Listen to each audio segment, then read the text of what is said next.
Bom, tendo isso em vista, tendo ocorrido o processo de absorção do carbono do meio através da fotossíntese pelos organismos microscópicos que habitam uma determinada bacia sedimentar, tendo em visto sua preservação final, a gente vai tentar identificar como que essa matéria orgânica sedimentar ela vai nos ceder hidrocarbonetos, né? De que forma? Bom, a matéria orgânica, quando ela é depositada, preservada, soterrada, sofre grandes aumentos de pressão e de temperatura, ela passa a ser maturada. E isso pode ter como analogia, aqui eu coloquei um exemplo do mamão papaya, né? Que matura em cerca de 6 semanas, de 6 dias, desculpa. Você apanha verde não, semanas mesmo. Você apanha verde, bem verde, ele não está bom para consumir, mas até chegar o índice final, onde já está tão maturo que você não consegue mais consumir. Então, é semelhante ao petróleo, né?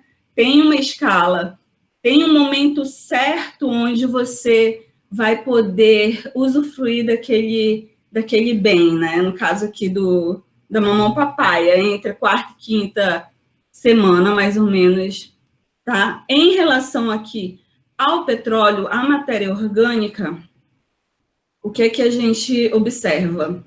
Que dentro das três zonas de evolução térmica, diagênese, catagênese e metagênese, é possível a gente definir a evolução térmica da matéria orgânica a partir de alguns elementos que compõem a assembleia da matéria orgânica, o querogênio. No caso aqui, foram selecionados esporos, né? São gametas reprodutivos de plantas, e eles são bem resistentes à evolução térmica e ao soterramento, mantendo a sua estrutura externa, porém, o que varia dele é a coloração. Quanto mais maturo, mais escuro, chegando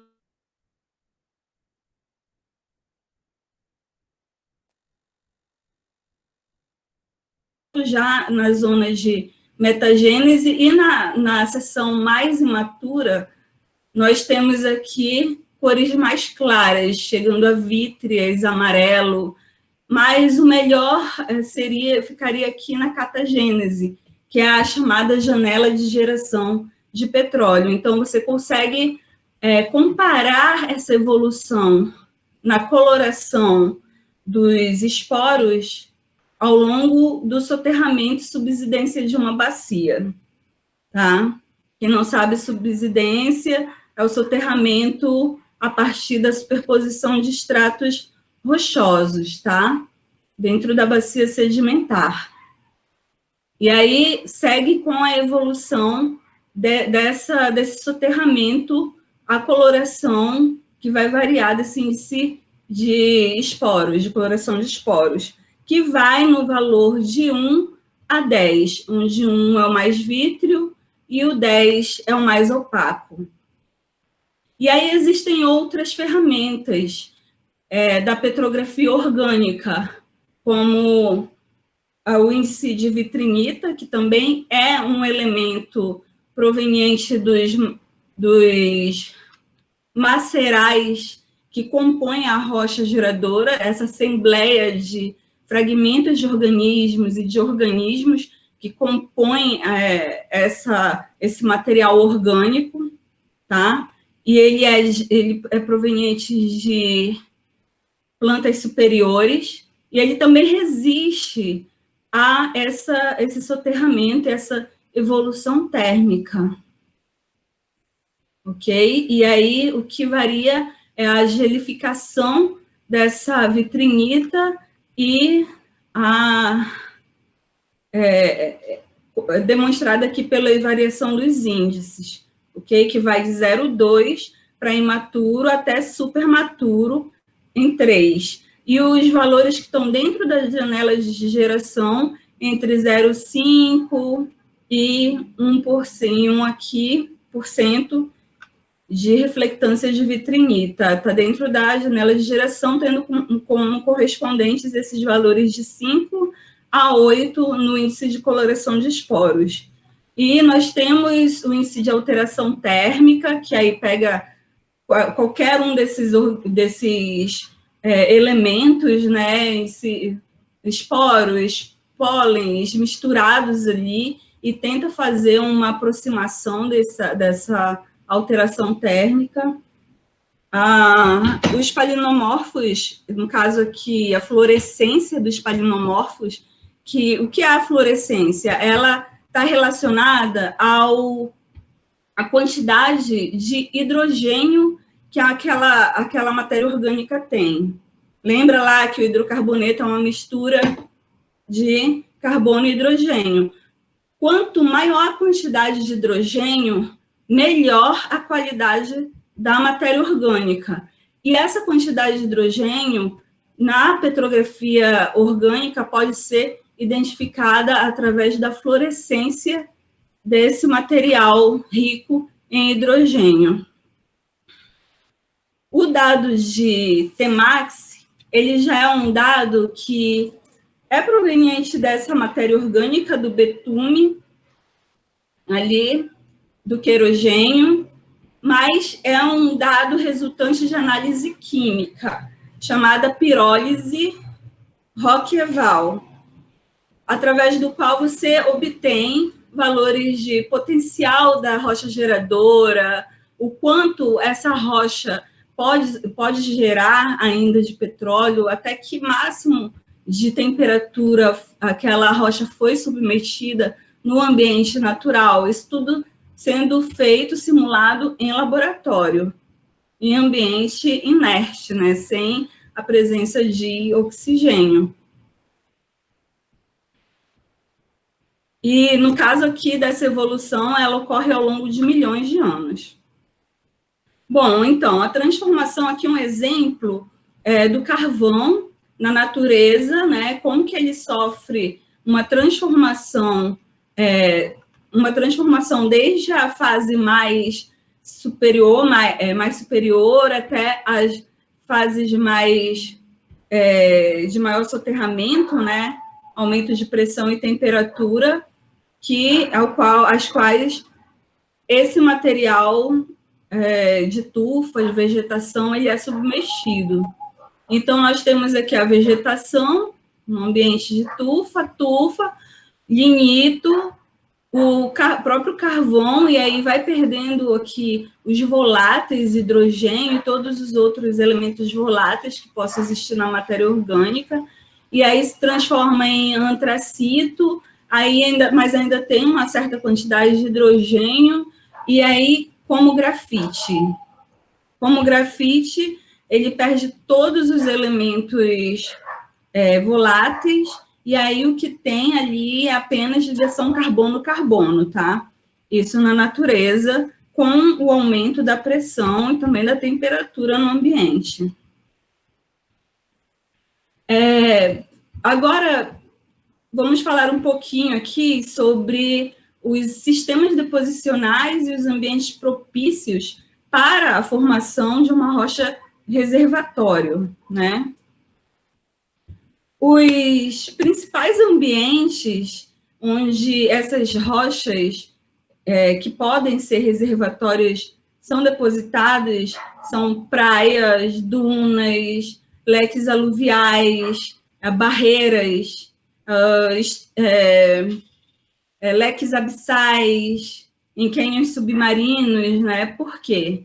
Porque é necessário que, para que se forme uma rocha reservatório, essa rocha tenha uma alta quantidade de poros, mas que esses poros também sejam interconectados e que tenha permeabilidade.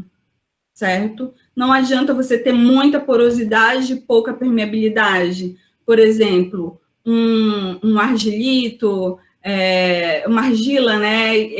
Ela tem muita porosidade, mas os poros não estão conectados, então ela não é assim, sem nenhum tipo de fraturamento, uma boa rocha reservatório. A não ser que ela seja totalmente fraturada, ela pode ter uma porosidade que foi gerada pelas fraturas, né? Pela fragmentação da rocha. Então, é necessário que haja uma alta velocidade hidrodinâmica nos ambientes deposicionais dessas rochas de reservatórios.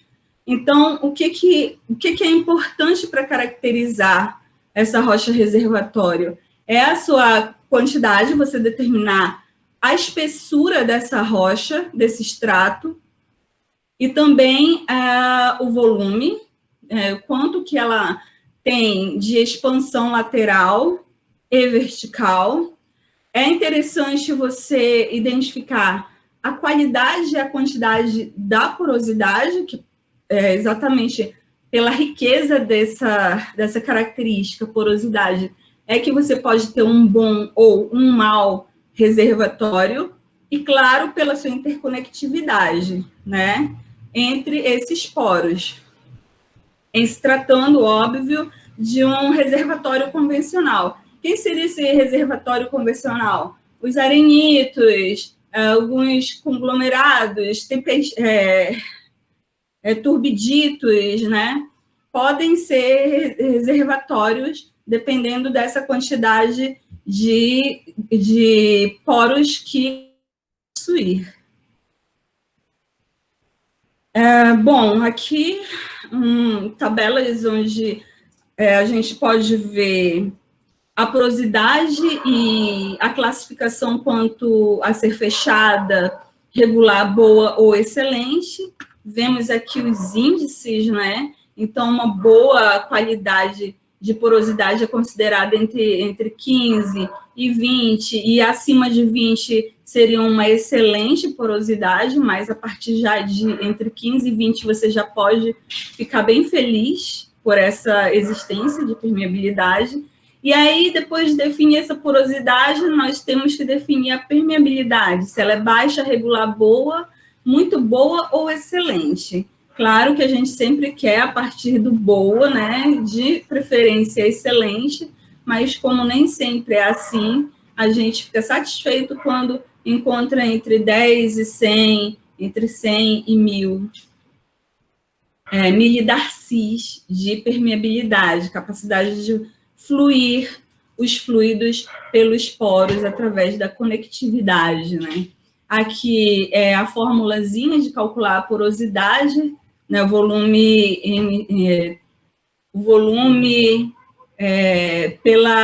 pelo volume total, né? O volume de poros pelo volume total da rocha. E aqui a gente tem uma visão macroscópica, né? Numa escala mesoscópica, que seria de poço, e aqui uma visão microscópica, numa escala bem menor de avaliação desse reservatório. Aqui nós podemos ver como é que se caracteriza uma jazida convencional, onde você tem um anticlinal, né? E você possui uma rocha geradora em algum ponto aqui. Aqui a rocha com permeabilidade seria o próprio reservatório, né? A gente está analisando o reservatório aqui, e dentro dele você tem uma diferenciação dos fluidos existentes dentro da rocha, aprisionado dentro da rocha, né? Esses fluidos podem ser água, óleo ou gás. A água, ela é mais densa, o óleo menos denso que a água e o gás menos denso que o óleo, então você vai ter uma estratificação desses fluidos dentro da rocha reservatório. E aí, na hora de... Por que isso é importante? entender, porque na hora de plotar um poço para perfuração, você precisa compreender o que é que você vai obter daquele poço, quais são as possibilidades, e qual profundidade está aquela lâmina de óleo, gás ou água. E aí, para melhorar a sua plotação de poço, né? Aqui a gente vê um desenho esquemático, onde é possível observar que o fluido aquoso, a água salgada, ela desce e o hidrocarboneto sobe dentro da rocha reservatório pelos poros, através da permeabilidade. Já as rochas selantes, elas podem ser o folhelho, né? O próprio folhelho, ele pode, se ele for rico em matéria orgânica, tiver mais que 1% de matéria orgânica, conteúdo de carbono orgânico total, mais que 1%, ela pode ser uma geradora. Aí você vai verificar se ela é tanto a geradora quanto o próprio selante do sistema petrolífero, que isso pode acontecer. E também os calcelutitos, aqui, eles podem gerar hidrocarboneto caso eles sejam mais enriquecidos acima de 0,5%, 0,6% de carbono orgânico total presente na matéria, na rocha, no calcelutito, né, em relação à parte mineral. Mas ele também pode servir como selante. Os calcários, eles podem ser reservatórios, né, e podem ser reservatórios com porosidade gerada a partir da diagênese, que vai produzir dolomita, né, no calcário e abrir porosidade. E facilitar a permeabilidade entre os poros. E temos também os evaporitos, que servem como selantes também dentro do sistema petrolífero, fora que, dependendo do local onde se encontra, pode ser também fazer parte da trapa ali, da onde gerando estruturas, né, como diápiros, e facilitar o aprisionamento pelas estruturas de diápiro formadas do hidrocarboneto gerado pela rocha geradora.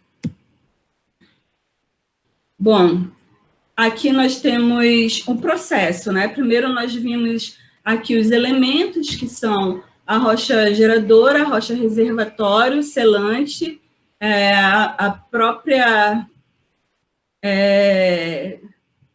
rocha geradora, reservatório, selante, né, dos elementos, e aí nós vamos ter os processos de migração, né, e a migração, ela pode ser subdividida em primária ou secundária, né, ela pode ocorrer de maneira primária ou de maneira secundária. Como que é a maneira primária de migração do petróleo? Você tem a rocha geradora, que gerou o petróleo, a rocha ficou geradora, possui poros, ficou extremamente saturada em hidrocarbonetos, e aí, por capilaridade, acabou expulsando esse hidrocarboneto em direção à rocha reservatório. Certo? Essa seria a migração primária. E a migração secundária, ela já ocorreria dentro da rocha reservatório, através da própria capilaridade, né, dos fluidos dentro da rocha reservatório, como eu tinha mostrado lá para vocês, pela densidade, né, há uma separação do óleo e pela água salgada. O óleo, ele tenta sempre ir para uma zona de menor pressão, né, por ele ser menos denso que a água. E aí, se houver uma área de menor pressão, indicativos de falha, esse petróleo vai migrar, tá? E aí nós vamos ter lá formação de uma via de migração. Aqui nós temos um reservatório convencional, né, onde temos aqui arenito, a migração do folhelho, primariamente do folhelho para a rocha reservatório e dentro da rocha reservatório, secundariamente, até encontrar um sítio de acúmulo de petróleo. Aqui nós temos exemplos de trapas, certo?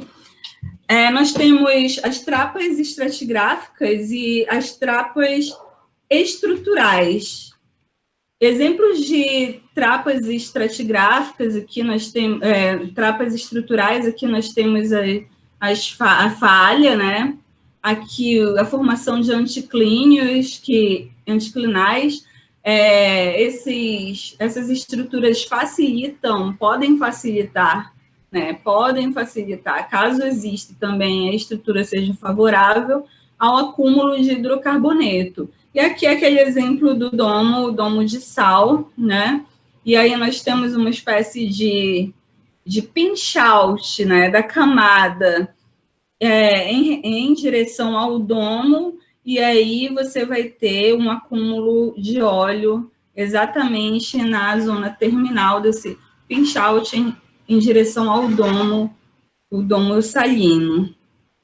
E aí a gente tem aqui diversos tipos de trapas, né? Aqui as trapas estratigráficas e outras trapas associadas, né? Mas a gente vê aqui os pinch-outs, que você tem a rocha geradora com rochas de reservatórios terminando lateralmente, aí pelo próprio fluxo do fluido, esse hidrocarboneto vai migrar para o reservatório. Então, nós temos dentro das trapas as trapas estruturais, as trapas estratigráficas e as trapas combinadas, né, onde você vai ter tanto estruturais, que vão influenciar a estratigrafia e vai acabar gerando também trapas estratigráficas.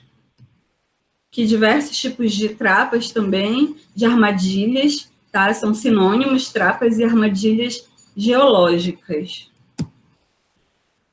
Bom, o importante no sistema petrolífero é que tanto os elementos quanto os processos ocorram no seu tempo determinado, para que no final eu observe um acúmulo de hidrocarboneto, seja ele óleo ou gás. Então, você tem que ter a formação da rocha geradora, você vai ter que ter, posteriormente, a formação de uma rocha reservatório.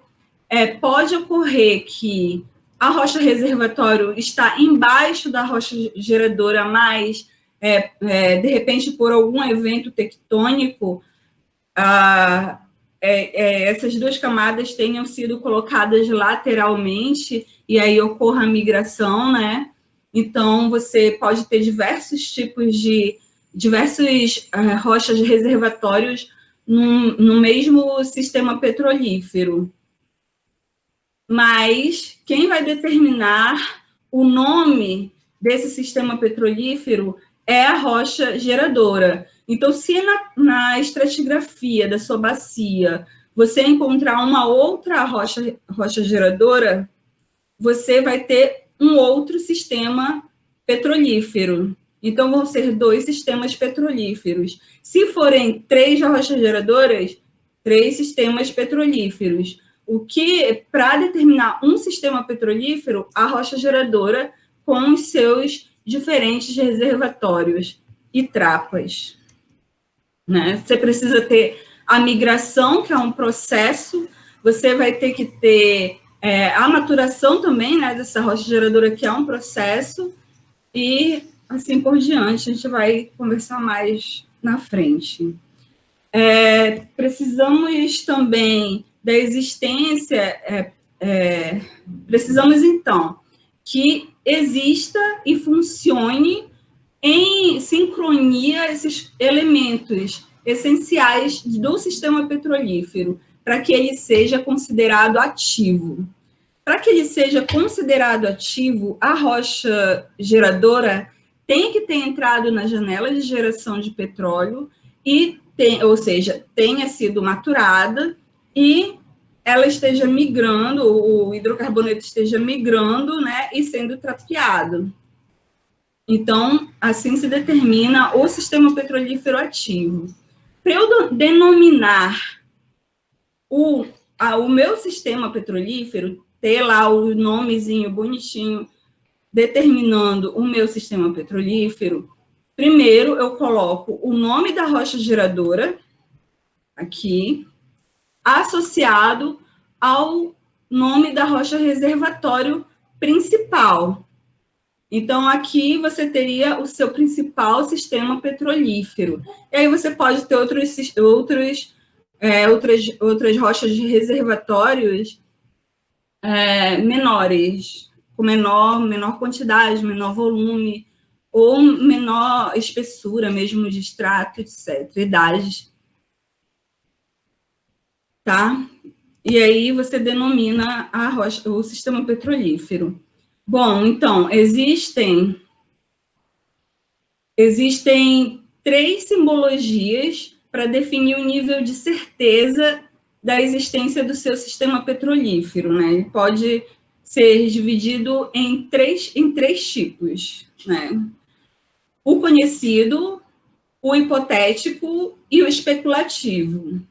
O conhecido, você tem a exclamação dentro de parênteses, o hipotético, um ponto entre parênteses, e o especulativo, uma interrogação entre parênteses. O que os diferencia é que o conhecido, você já consegue fazer a relação óleo-rocha e identificar de qual rocha aquele óleo está sendo expelido. Assim como o gás, né? Assim como o gás. O gás, ele faz muito isótopos para identificar a fonte da matéria orgânica ali. E no caso hipotético, você não consegue definir exatamente a correlação, tá? Você tem lá evidências fortes de óleo e gás, no entanto, você talvez não tenha mapeado a rocha geradora, ou ela esteja em subsuperfície e não haja nenhum afloramento que você possa coletar uma amostra, fazer análise para fazer a correlação. E tem também o especulativo, que você tem evidências geológicas, mas são evidências geológicas, em geral, obtidas de maneira indireta, como, por exemplo, através de métodos geofísicos, sismoestratigrafia, geofísica de poço, que aí são resultados geofísicos indiretos, né? Você não está com a rocha ali na sua mão para caracterizá-la. Então, por isso é o especulativo. E aí você não tem nem a evidência de um CIP de óleo ou de gás, e você não tem também materialmente a rocha geradora, apenas de maneira indireta. Bom, aqui nós temos um exemplo de uma carta de eventos. Mas o que seria essa carta de eventos? Essa carta de eventos é a sintetização da relação existente entre os elementos e os processos dentro da bacia. E o que é que se leva em consideração para construir essa carta de eventos? A escala de tempo geológico, né? Você tem que conhecer bem a sua área já, saber quais as idades geológicas, os estratos geológicos que estão preservados ali, quais idades elas representam, definir se já ter pré-definido, né? Para você chegar até a carta de eventos, você já precisa ter definido se dentro dos elementos existe a rocha geradora, a rocha armazenadora, a rocha selo, já houve ali uma formação de trapas, né? E esse material sedimentar sofreu uma sobrecarga que litificou os sedimentos e que aumentou a pressão e a temperatura sobre esses elementos rochosos que irão formar o nosso sistema petrolífero. Se ocorreu uma sobrecarga suficiente para aumentar a pressão e a temperatura, que fez com que a rocha geradora expulsasse hidrocarboneto e todos os outros elementos estivessem já funcionando no tempo geológico sequencialmente, onde você tem a rocha geradora, depois a rocha reservatório, depois o selo, depois as trapas, que seriam as falhas, que seriam as trapas estratigráficas, certo?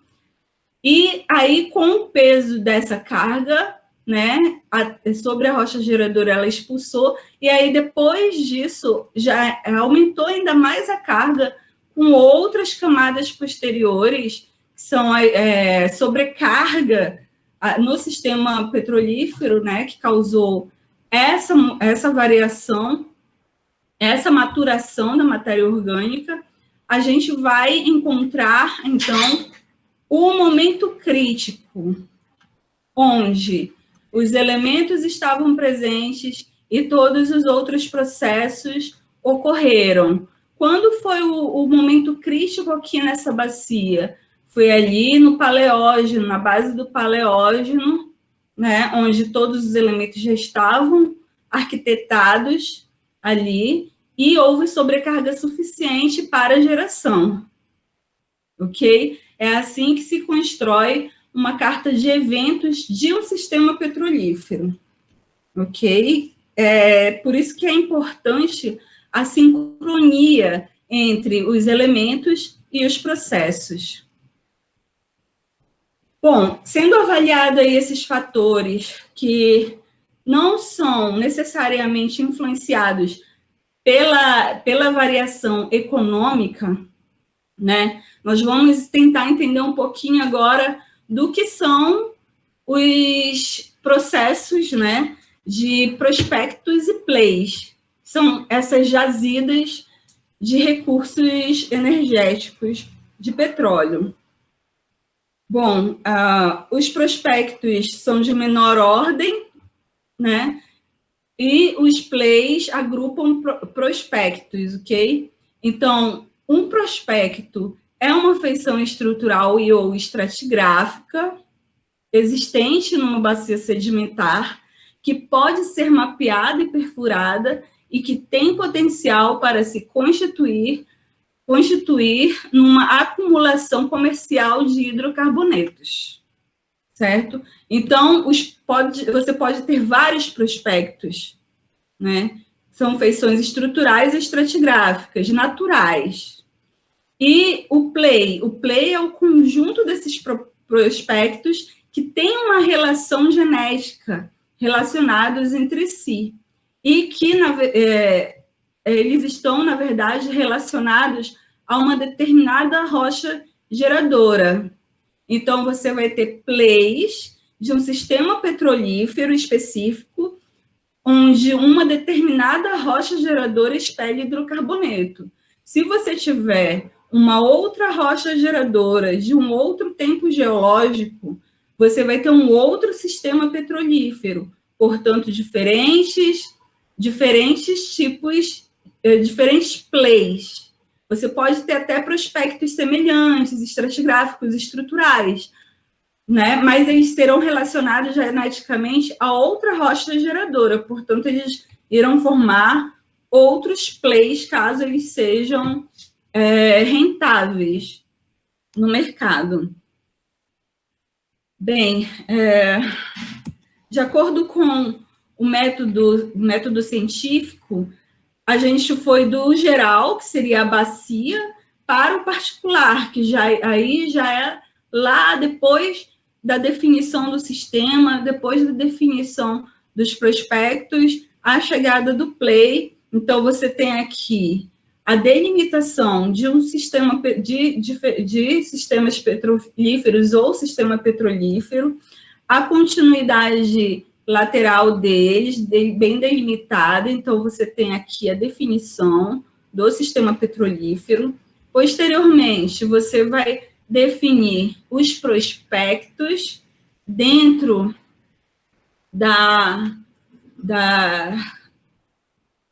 dentro do sistema petrolífero, desculpa, os prospectos, e depois, com a soma desses prospectos, vários prospectos, o conjunto de prospectos, você vai ter o play e, por fim, os campos, onde você vai ter diversos plays, tá?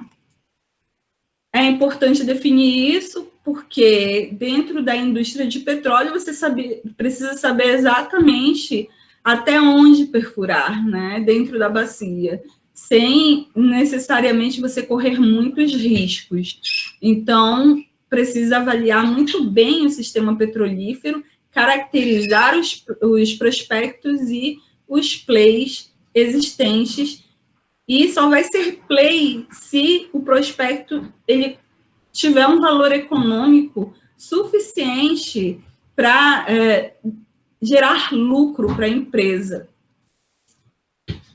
Bem, o que é considerado para avaliar um prospecto?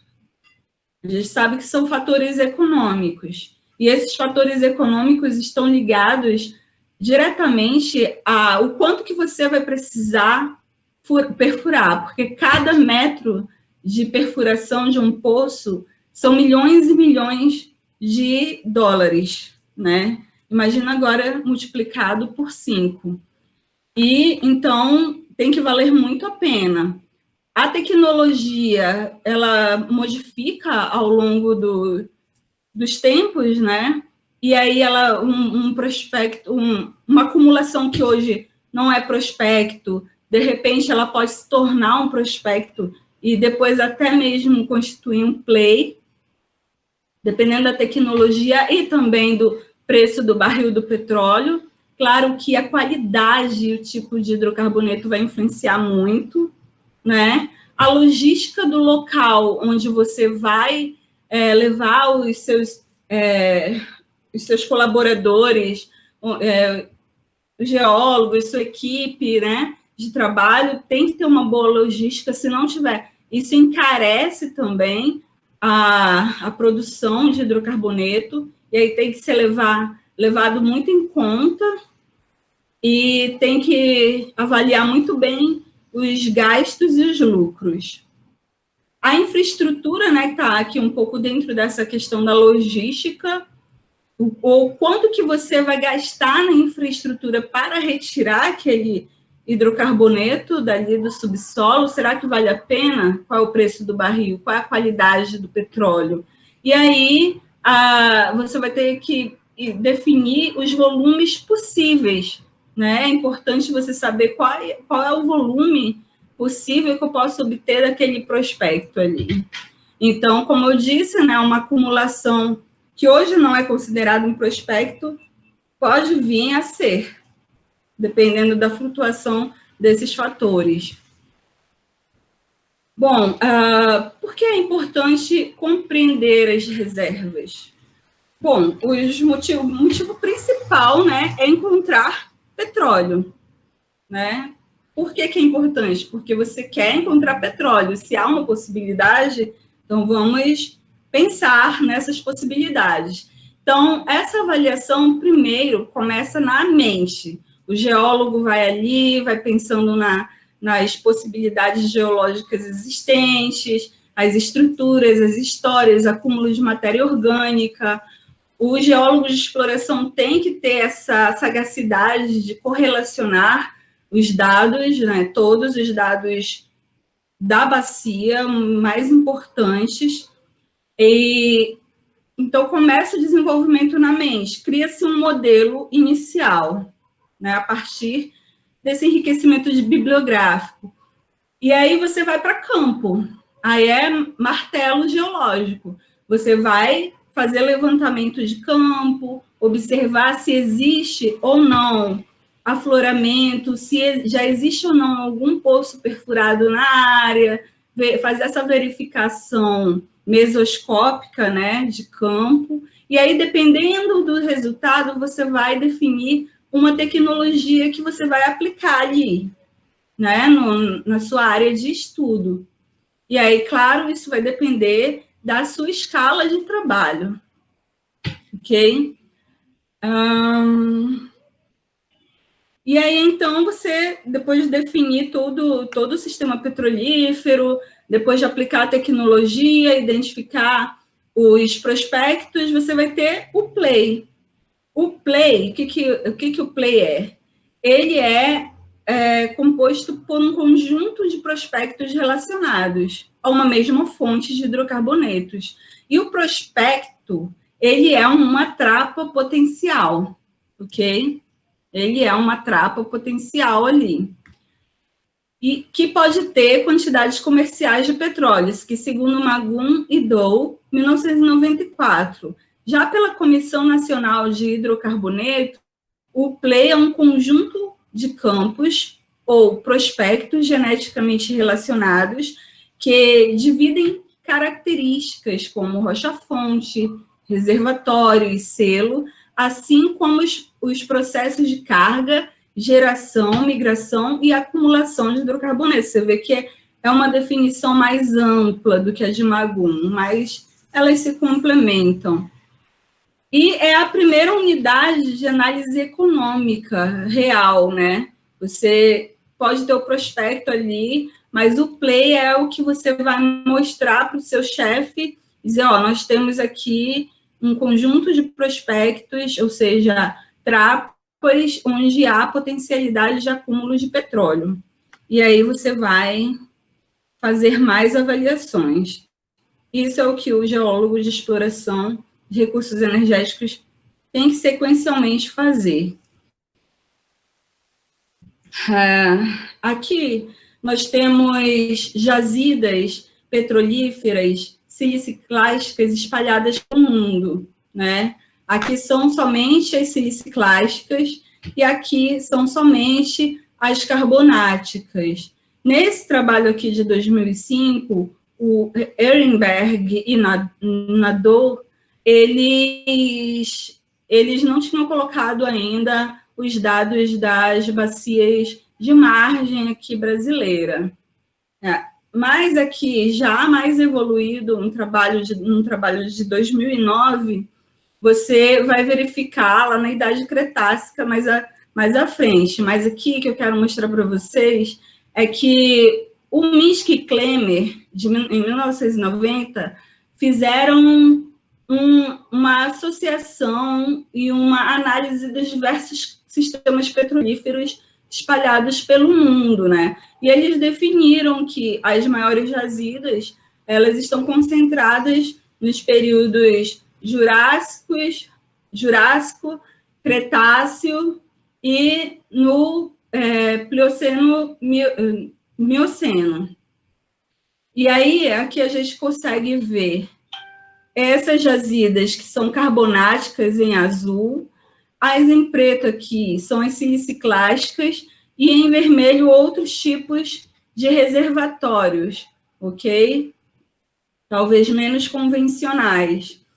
E aí nós temos aqui a distribuição no Jurássico, a distribuição no Cretáceo chega a 29% das reservas mundiais, e aí a mesma coisa, siliciclásticas, carbonáticas e outras, né, espalhadas pelo mundo, e aqui a gente já consegue ver na margem atlântica a distribuição e presença de várias jazidas, tanto jazidas siliciclásticas, e carbonáticas e outras, né, também aqui na margem atlântica. Então, esse trabalho de 2009 está bem mais completo.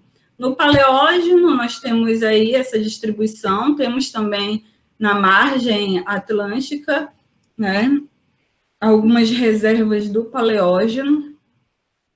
E aqui a soma de todas as reservas pelo mundo, tanto carbonato, siliciclástico e outros, tá? É um trabalho muito bom, vale a pena dar uma olhada. Bom, de acordo com a evolução do campo petrolífero, a partir lá do começo da exploração, né, onde você buscou compreender a bacia sedimentar, verificar a existência ou não de um sistema petrolífero, se sim, gerar prospectos e plays, né, você vai ter já a eliminação dessa fase, da fase de exploração, até a delimitação e caracterização dos campos. A partir daí, começa a fase de produção ou explotação, né, do petróleo, onde você vai ter a produção, né? Aqui nós temos descoberta de novos campos, aí os campos jovens já com uma certa pesquisa sobre eles, né? Certos dados já levantados, já caracterizados, delimitados. Então, você define o campo. E aí você começa a desenvolver, a empresa começa a desenvolver o campo, né, que chega num pico de produção e explotação direto junto com o desenvolvimento desse campo, e aí vai ocorrer o declínio do hidrocarboneto presente nesses campos, e eles passam a ser maturos. E aí você vai diminuir cada vez mais a quantidade de hidrocarboneto aí, vai ter que usar técnicas de injeção de água nos poros da rocha, muitas vezes para poder forçar, aumentar a pressão e forçar a saída do hidrocarboneto, né, dos poros da rocha. E aí chega até o abandono total, quando acaba a produção desses campos. Okay? Essa seria a segunda fase da evolução de um campo onde foi encontrado um sistema petrolífero ou mais ativos. Aqui nós temos um mapa mundi, onde nós conseguimos observar os países com as maiores reservas de petróleo. E a gente pode ver que o Brasil é um país que, até pelo menos 2014, dados de 2015 também, é um país com grandes quantidades de descoberta de petróleo, né? Se localizando até esse período de 2014, 2015 na 13ª posição, com 25,21 barris de petróleo em bilhões, né? Por ano, e aqui é período de 2012, na verdade. De lá para cá, outros campos já foram descobertos, com certeza esse valor modificou, mas atualmente o mercado não está muito favorável, infelizmente, né, por causa dos eventos que nós estamos passando no mundo. Bem, então, com base em todos esses dados levantados, os elementos e os processos associados formando o sistema petrolífero, eu quero entender por que é importante fazer essa modelagem do sistema petrolífero, né? O que eu quero responder com isso? Primeiro, em se tratando da indústria do petróleo, né, eu quero compreender como é que eu vou fazer a exploração naquela área. Primeiro, você faz o levantamento, define o sistema petrolífero, se ele é convencional ou não, e aí você vai montar um plano de ataque caso esse sistema seja ativo. O sistema petrolífero em si, ele ocorre de maneira hermenêutica, que significa que o contexto total, o contexto do todo, depende do estabelecimento das relações entre os elementos que fazem parte desse sistema. Então, o todo depende das partes. Esse é um sistema hermenêutico. Para você compreender o sistema petrolífero, você precisa compreender a disposição dele e a disposição dos elementos que fazem parte dele, do sistema petrolífero. Você vai também buscar responder se existe mais de um sistema petrolífero na bacia, se ele está maduro ou não, se ele entrou na janela de geração, né? Que tipo de hidrocarboneto está sendo gerado ali. E também é preciso, quando você faz um modelo de um sistema petrolífero, ele pode não ser da descoberta do sistema ali. Ele pode ser uma reavaliação do sistema modelado inicialmente. Você pode estar reavaliando o sistema petrolífero. E é claro que, de acordo com a evolução do campo petrolífero, esse modelo também vai variar.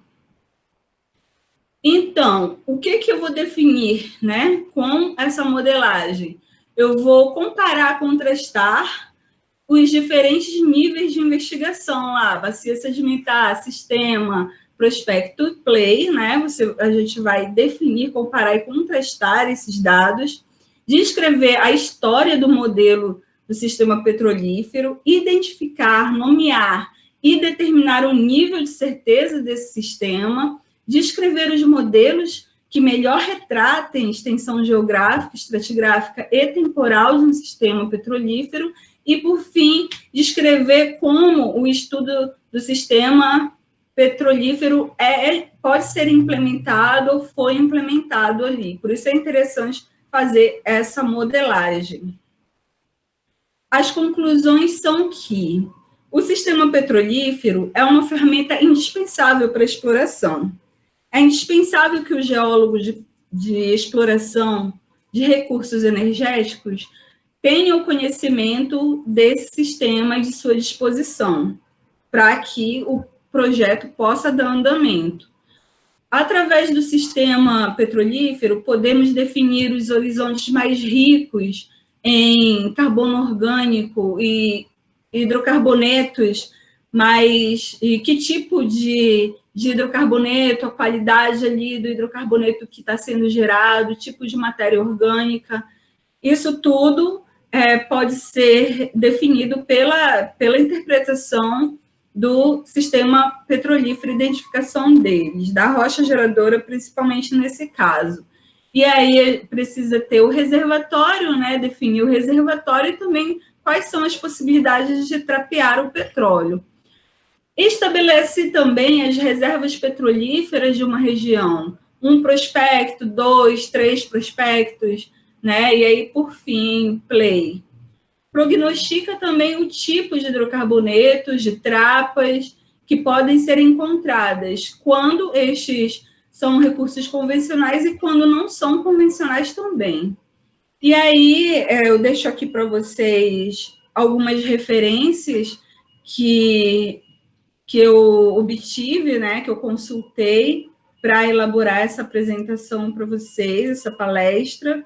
Aqui mais algumas referências, uns livros, ok? Que nós temos alguns papers e livros, e aí para vocês se divertirem, né? Esse daqui é um livro essencial para o conhecimento do petróleo em si e também do sistema petrolífero, ajuda muito.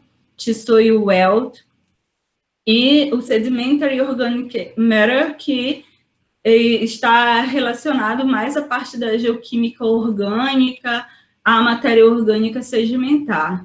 Esse daqui, para compreender o macroscópico, a visão macroscópica do sistema petrolífero, como as bacias sedimentares. Bem, é isso. Muito obrigada. Eu espero que agora tenha sido ok a transmissão. Foi maravilhoso, Dani, foi maravilhoso. É super verdade. A galera Conseguimos, então. tá adorando. Tá shopping elogios para você no chat. Ai, que bom, muito obrigada. Vocês são maravilhosos. Somos um time incrível, todos nós. Antes de eu passar para as perguntas, vou dar um aviso aqui muito rapidinho, é que se você não estava mais cedo com a gente, não se preocupa, que a gente gravou a parte da palestra mais cedo. Vamos juntar as duas metades. e vamos colocar no nosso YouTube. Dali, antes de eu continuar, deixa eu só pedir para você parar o seu compartilhamento, porque eu estou me vendo duas vezes nessa tela e as Tá, pessoas também. desculpa. Não parei. Onde para aqui? Nada. Parar. Parar a repetição. Pronto, agora eu tô te vendo. Galera, fiquem tranquilos que vamos disponibilizar tanto o vídeo da apresentação quanto o material que foi apresentado. Não se preocupem. Sigam a gente no LinkedIn, Instagram, Facebook, YouTube, em todas as redes sociais, vocês não querem nada. E vou passar para as perguntas. Darli, eu só escolhi 5 perguntas. Mandaram muitas. Eu fiz aqui uma seleção rapidinha de 5. Acho que engloba bastante o que você abordou tanto na primeira parte quanto nessa. Então, vou passar para as perguntas, tá bom? Pode ir. Tá bom. A primeira pergunta é do Fábio. Ele faz engenharia de petróleo e gás na Estácio, lá em São Paulo. Perguntou assim: existe algum percentual de participação na composição de hidrocarbonetos além dos... Ou melhor, vou pular essa pergunta, porque eu acho que ela combina mais depois. Vou fazer uma pergunta mais básica primeiro. Aqui do Jesus Soares, eu acho que é esse nome, Jesus Soares da U. Uma mesma rocha geradora pode ter vários pulsos de geração? Como é que é? Acho que deu uma... Uma mesma rocha geradora pode ter vários pulsos de geração? Uma mesma rocha geradora pode ter vários pulsos de geração? Pode, pode sim. Bom, num sistema convencional de geração, onde a rocha geradora ela está sendo lentamente sofrendo lentamente subsidência junto com a bacia, aumentando de maneira gradativa a geração de hidrocarboneto, essa geração ela vai ser essa evolução da matéria orgânica até a transformação ela vai ser contínua. Mas vamos dizer que de repente a rocha que estava lá embaixo, né, numa bacia sedimentar, a bacia deixou de ser calminha e de repente sofreu uma sacudida. E aquela rocha que estava lá embaixo, ela foi soerguida. E aí ela parou de sofrer tanto aquela sobrecarga da subsidência da bacia, porque ela subiu. Mas, e aí vai diminuir, pode ser que isso influencie na geração daquela rocha, pare naquele momento, porque diminuiu os processos que estavam atuando na formação do petróleo sobre aquela rocha diminuíram, né? E aí a pressão e a temperatura, e aí ela parou de gerar. De repente, ocorre uma intrusão, né, de um magma que entra em contato com aquela rocha que tinha parado de gerar. Aí ela pode começar a gerar novamente, né? Um exemplo, pode ter vários pulsos, depende da história, por isso que é importante compreender a bacia sedimentar, a história tectônica a qual ela foi submetida, né? Agora eu vou para a próxima pergunta, que acho que agora vai ficar mais legal a pergunta, porque a gente faz engenharia, petróleo e gás, no estado de São Paulo. Ele perguntou se existe algum percentual de participação na composição dos hidrocarbonetos, além dos micro-organismos.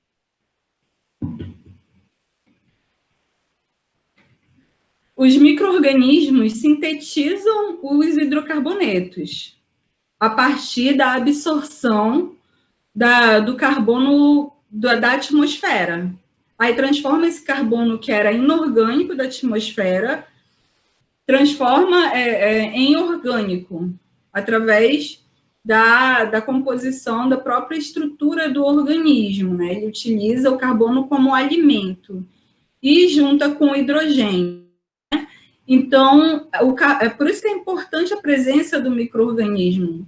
Ele tem que ser fotossintético em geral, Pode ser quimiosintético, mas aí a maior proporção de produção de matéria orgânica é pelos organismos fotossintéticos. Talvez ele queira perguntar se existe alguma outra fonte de hidrocarboneto que não seja de micro-organismos. Então, eu acredito que ele queria perguntar isso, porque fonte de hidrocarboneto, né? Bom, existem diferentes teorias da origem do hidrocarboneto, né? Tem origens orgânicas, a origem orgânica, que é a convencional, que a gente conhece aí, e tem a origem inorgânica, que seria já por processos magmáticos, de subsuperfície, onde não entraria a presença para a produção dos hidrocarbonetos. Mas, de acordo com análises mais profundas sobre esses hidrocarbonetos, observou-se que eles têm características que só existem em organismos vivos. Então, a maior proporção de hidrocarboneto produzida na natureza para formação de uma jazida de petróleo é proveniente de organismos vivos. E esses são micro-organismos, não são dinossauros, não são as plantas superiores, exceto, é claro, das plantas superiores terrestres. Você pode encontrar rochas geradoras onde você tem uma grande quantidade de esporos e pólens. Por quê? Porque os pólens, por exemplo, eles são o quê? Eles são os gametas, né? As células reprodutivas das plantas, que são ricas em hidrocarbonetos, em gordura. E aí, essa gordura, ela vai se acumulada num depósito e se preservada, ela pode gerar uma rocha geradora de boa qualidade, sim. É isso, eu espero ter respondido. Eu acho que eu entendi, então acho que ele entendeu também. Se não entendeu, já pode mandar e-mail. Isso. Vocês anotaram, podem ficar tranquilos que a gente chama o e-mail dela também, a gente passa para vocês junto com a apresentação. Fiquem tranquilos. Já pegando o gancho, você falou da possível origem inorgânica, o Fabrício Daú perguntou assim, Darli, por que a escola russa acredita do petróleo a origem inorgânica e tem algumas das maiores reservas de gás do mundo? Será que a hipótese da origem inorgânica não é merecedora de hipótese no Brasil? Então, existe a geração de hidrocarboneto de maneira inorgânica. Tanto é que, se você for estudar um pouquinho de astronomia, você vai perceber que existem planetas onde chove metano, né? Onde tem rios de metano. Só que no planeta Terra, as reservas encontradas atualmente têm as características dos hidrocarbonetos que compõem essas reservas semelhantes, idênticas, e inclusive é possível determinar a fonte desses hidrocarbonetos a partir das características das moléculas, né? Das estruturas das moléculas. Existem características químicas da molécula, da estrutura, da disposição dela espacial, como a isomeria, que está relacionada à matéria orgânica, que é diferente daquele petróleo ou daquele hidrocarboneto que é gerado por um método, uma metodologia da natureza de forma inorgânica, né? Então, essa característica que definiu, pelo menos até o momento, mas somos cientistas, né? Como todo bom cientista, eu não vou dizer aqui que não existem grandes reservas no planeta Terra, mas atualmente as maiores reservas de petróleo estão ligadas à geração por organismos vivos. É isso.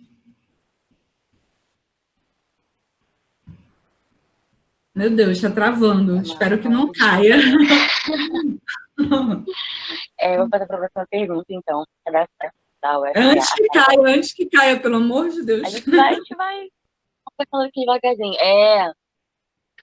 Deixa eu já agradecer aqui a Sara, que ela mandou, ela estava aqui com a gente, eu lembro dela mais cedo também. Sara, muito obrigada por continuar com a gente.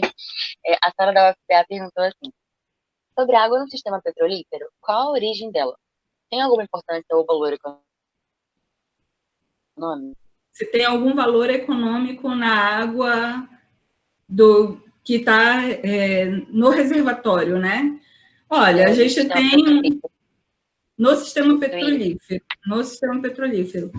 Bom, atualmente a água que é retirada junto com o petróleo na hora da explotação, ela é reinjetada no próprio reservatório. Por que isso é feito?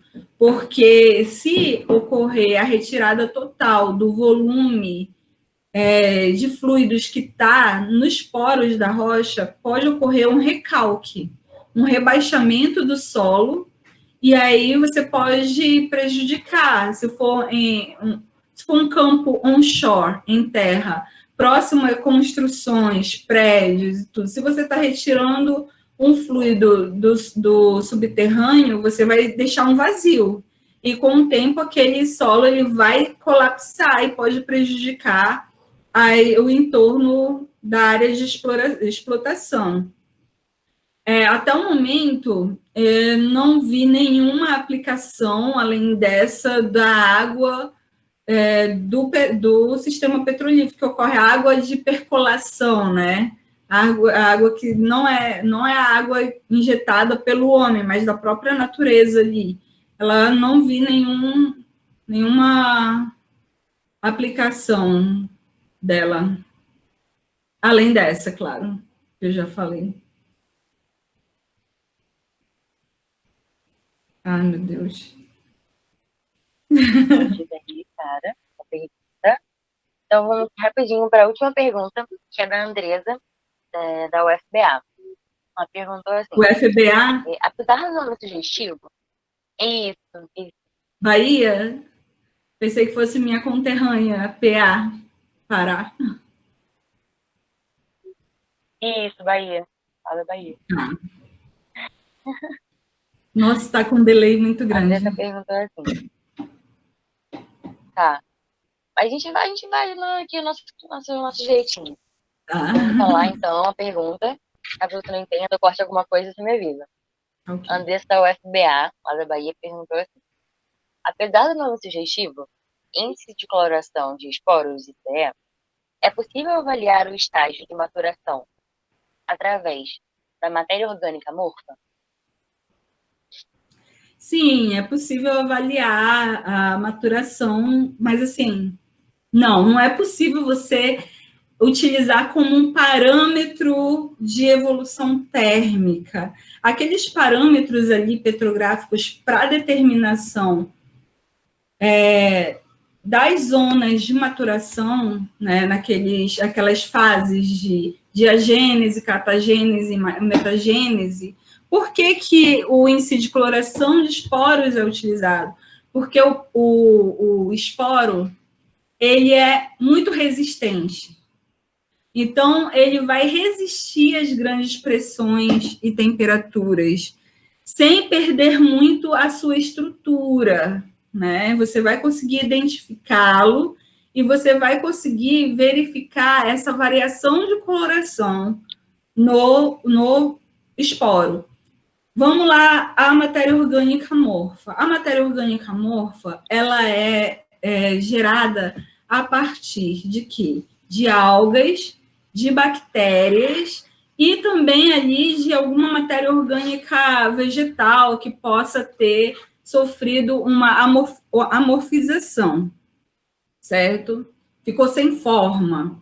E aí, esse material, ele pode ser rico em hidrogênio, mas ele pode não ser rico em hidrogênio, dependendo do que foi amorfizado, né? Uma bactéria, uma alga, elas são ricas em hidrogênio, mas algum material de vegetais terrestres, ele vai apresentar uma fluorescência baixa, tá? Aí você vai definir a fonte daquela matéria orgânica amorfa. E logo quando entra ali na janela de geração, o que vai acontecer? Se a sua matéria orgânica for rica em hidrogênio, ela vai estar fluorescente, mas ela pode perder essa fluorescência já bem antes de dar metagênese, tá? Ela pode perder essa fluorescência já antes. Então, ela não é um bom índice para avaliação de evolução térmica. Compreendido? Compreendido. Caso tenha mais dúvidas, galera, entre em contato com a gente na PG da UERJ, pelo nosso Instagram, ou com a Darli, pelo e-mail dela, que a gente soluciona as dúvidas à medida do possível. Então, Darli, eu queria te agradecer imensamente